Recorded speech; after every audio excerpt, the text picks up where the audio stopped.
quick and easy sourdough. Believe me, you can do this one.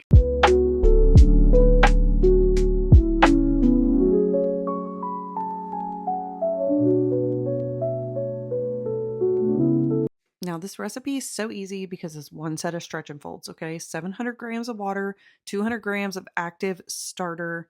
Okay, you're gonna mix that together until it gets milky. I don't know why I did it this way this time. I don't. 14 grams of salt, 1,000 grams of bread flour. I'm gonna mix this together till it gets mixed enough, and then I really just like to stick my hands in there and get it all incorporated.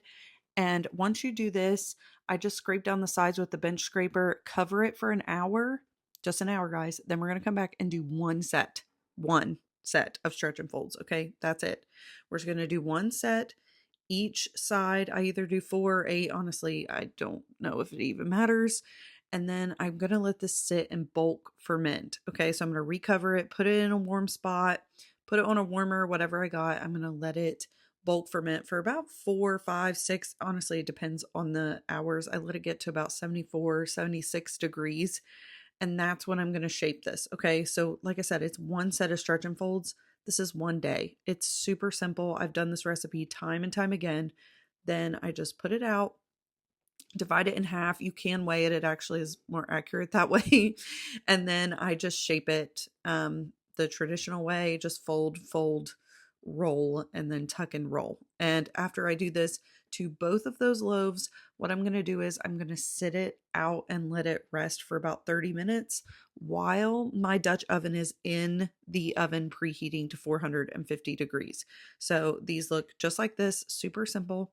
You're going to do that to both of them, and then you are going to preheat that oven.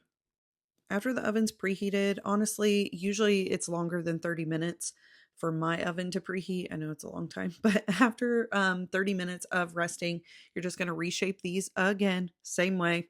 And then this is where if you want to add inclusions, you can do that. I've done that before. But then I'm going to put it on parchment paper. I'm going to score it in whatever way. I'm not fancy, guys. I just literally am wanting to make sourdough. That's it. Not complicated. Too many children for that. And then I'm going to put it in the oven, in my Dutch oven, covered for 30 minutes. And then I'm going to uncover it and bake it for an additional 20. Now, when I tell you this is a simple recipe, it really is. If you guys have seen sourdough, I've seen it get way more complicated. If you like to do that, okay? I don't have time for that. While my one is baking in the Dutch oven, I usually just put the other one in my banneton. I cover it up, and I don't score it until I go to put it in the oven. But these turn out perfectly every time, depending on how my starter is doing. I just took my starter out of the fridge, so it's just kind of active. So these aren't as big as they usually are, but they turned out perfectly. So let me know if you try these. If you have any questions, leave those down below, but it's so easy, guys.